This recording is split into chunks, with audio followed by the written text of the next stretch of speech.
Here we go, another weekly Parawing Q&A session. This is where we answer all the questions that I get on Facebook groups, direct messages, and anyone who's sending me a message about a question about parawinging.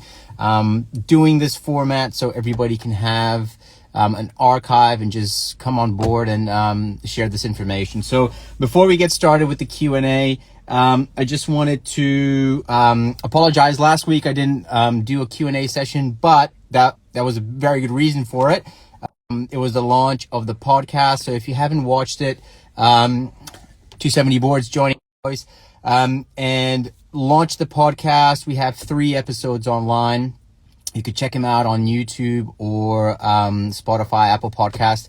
And we interviewed some really interesting people. Cynthia Brown, Sinbad, an original Parawinger. She saw everything from the start. She's sessioning with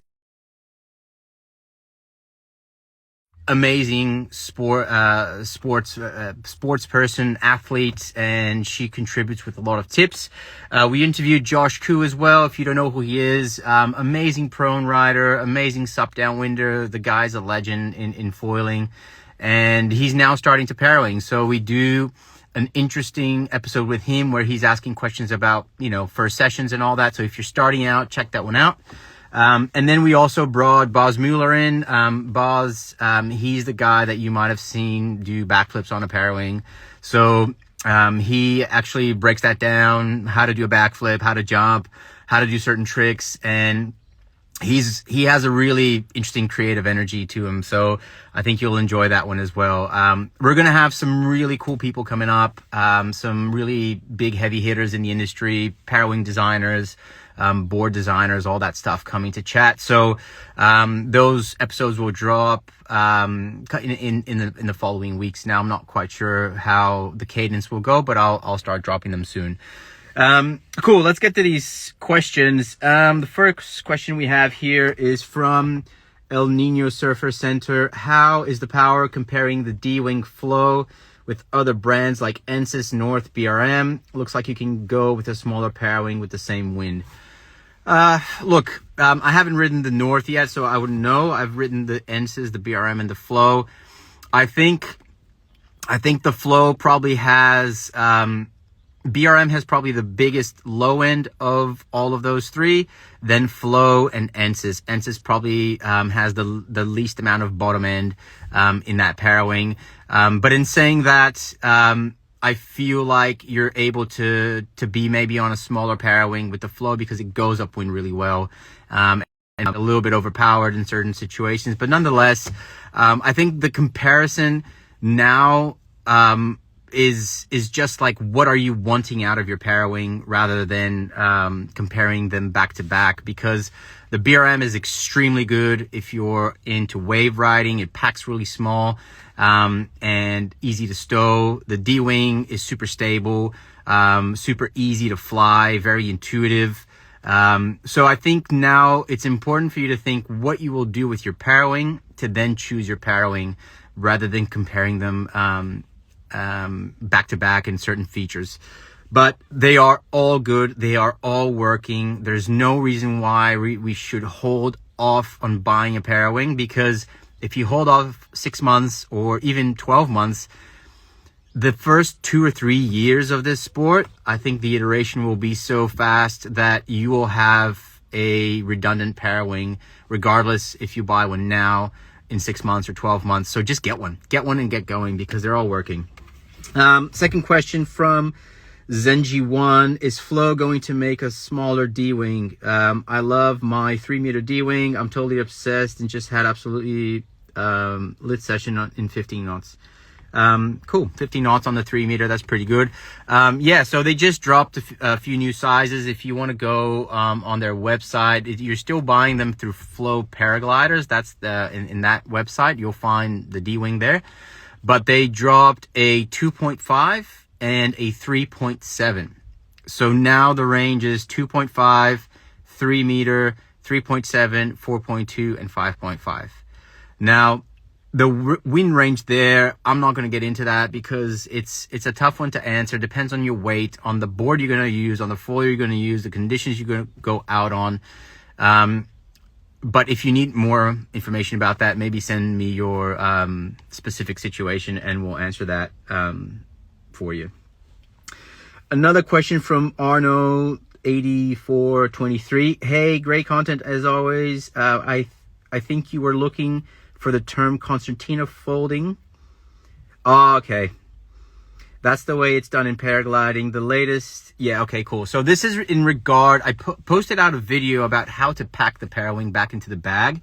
I'm going to redo that video because I was folding it in a way that, well, there's a better way to fold it, basically. Coming from paragliders, you get the leading edge and you basically just bunch all of the plastic inserts into like a concertina, like an accordion. And you do that, hold the leading edge, and then fold it into itself so you preserve the leading edge and those plastic struts. I'm going to redo that video. But when you think about it, just think about folding the whole leading edge together. So you bunch it up, grab the Parawing, and then you can make 3 folds, chuck it in the bag. That will work for you. Here we go. I've been Parawinging for a few months. I've noticed I use different techniques to get up. Front foot first, back foot first, hand on deck, hand off deck, straddle, and on side of board mount. A video showing the different techniques would be helpful. Oh, look, I have a video of how to get up on a Parawing online. So if you go on YouTube, have a look. Yes, there are 100 ways that you can get up on a Parawing. And I think it's important for you to feel comfortable with the movement of getting up. Some people can pop up on one leg, you know, like, and they have that flexibility. I've seen Greg Drexler do that on his mid-length board. He's sitting on the board and he's literally like popping up just from a seated position. I can't do that. I've actually never tried. For me, it's just more comfortable to go on my knees, hand on the deck of the board, one hand on the Parawing, and then go one knee up and then go up on the board. So have a try. Like, I don't think there's a right or wrong way to do it, because as long as you can stand up on your board and feel balanced, that's all you need to do. So however you're getting it done, do it. And if it's working for you, great, man. One Tebow 2. How tiring is it for the arms versus wing foiling? It's a lot more tiring on your arms compared to wing foiling, especially if you're not using a harness. I used a harness at the start and I dropped it because I got comfortable with the unhooked feeling, but it is a very similar feeling to riding a 2-line kite fully powered. So if you're not into kite surfing at all, that means that you have a consistent, strong pull. Once the Parawing is up, it goes flop, and it just pulls you, and it's constant. Even if you depower it, there's a lot of pressure always applied onto your arms. So I'm just going to read the rest of this because I think there's more. I tend to have tendinitis when wing foiling too much. Do you think it would help to alternate Parawinging so I don't always use the same exact muscles? No, I don't. Parawinging will maybe create more strain on your arm. I think Parawinging, the wing, once you're holding the wing tends to, the hand wing, it tends to stay in the same spot, and you'll get a gust and it'll throw you around. But the Parawing, it will do that times 3, you know, because it's kind of erratic at some times. It doesn't react too stable, in a stable way when you're getting gusts applied to it. So if you are going to get into Parawing and you have some tendinitis issues, definitely go out with a harness. I did that in the beginning, and the harness gave me a lot of confidence on the Parawing. And until I started stowing the Parawing and wanting to get rid of it, I used a harness. And then when I started stowing, I felt like the harness loop and the harness line on the bar started to create tangling hazards. So I dropped them because I just wanted to be clean and not have anything to tangle on. So if you are struggling physically, the Parawing might be a little bit of a handful. So maybe try a harness. Let's have a look if there are any questions here. Matt on foil. Have you used a bag pocket to stow the Parawing away once you are on foil? Yeah, absolutely. So I still have the BRM belt, and I use it with the flow gear. The BRM belt's a little bit slightly smaller than the flow belt. So the biggest size I can put into it is a 4.2. The 5.5 doesn't fit, but again, I'm not doing stowing things when I'm out on the 5.5. In saying that, I think it takes a little bit of time for you to get comfortable with that movement. When you're doing a downwinder, that's when I use the belt. I use the belt maybe to take a second Parawing out if I'm doing just a session and going upwind, a few tacks upwind and coming downwind. I'll have a second Parawing there if conditions change. But when you start stowing away your Parawing on a downwind run, I think for me, I started doing that in a bit of an anxiety kind of way. I need to get it done quickly. And I think the best tip for that is to depower your Parawing, have it in your hand, take a breather, take those 30 first seconds just to understand the speed of the bumps, get in that rhythm with the swell, with the wind swell or ground swell, wherever you are. And then start to do a very, slow kind of fold and make sure that, you're putting it away as good as you can, because once you stow it on the belt, the chances of redeploying properly, it decreases a lot from just holding it in your hand. So now when I'm stowing it in a downwind one, I take my time.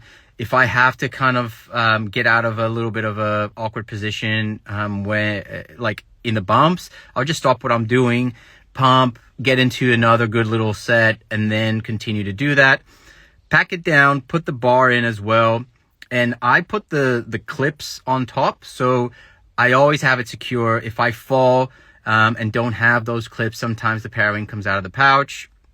Very slim chance of you losing it, but still, I don't want to get tangled on a Parawing in the water because it starts to wrap around you in a weird way. So yes, I've tried it. I have a video both on Instagram and on YouTube where it was a really cool drone shot that we got very up and close to the stowing, so you could see how long it kind of takes. And that was kind of like a fast stow. It felt pretty good and everything kind of worked. So have a look at that. But yeah, otherwise take your time. On a downwind run, you don't need to stow it in 10 seconds. You can take 2 minutes and you're still cool. It's not going to take that long, but yeah, you get my point. T-Brock, PJ, hey bro. Why can't I Parawing like you and Jared Snow? Why can't we all Parawing like Jared Snow? If you haven't seen Jared Snow, the guy's a freak. All right, we had a little bit of a signal issue, but look, those are all the questions I have. If you have other questions and you want me to answer them, I do this on a weekly basis. So every Friday, I just come online and answer questions. There's still some stuff coming through.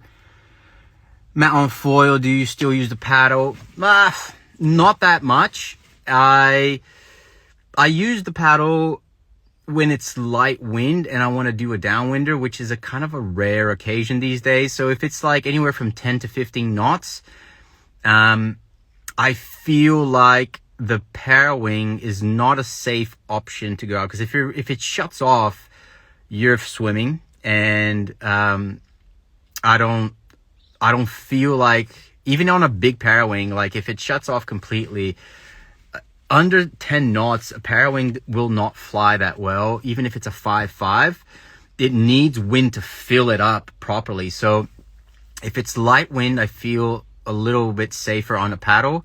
In saying that, the last time I did paddle, because I think I was 2 months away from the paddle, my paddle technique suffered big time. Like I lost a little bit of the paddle endurance, and just overall fitness and technique. I think, if you're paddling every day all the time, it's easier to keep those skills up. So yeah, I don't use it that much anymore, but yeah, just because I'm frothing on the Parawing, but the paddle is still good on some days. All right, that's all for today, guys. Thanks again. If you haven't checked out the podcast, go check it out. I've got another 6 episodes already filmed, and they are freaking awesome, man. We're gonna have some really interesting people come on board, and very influential people in the Parawinging world. So go check it out. Give me some feedback. Let me know who you want me to bring on the podcast, and I'll make I'll do my best to bring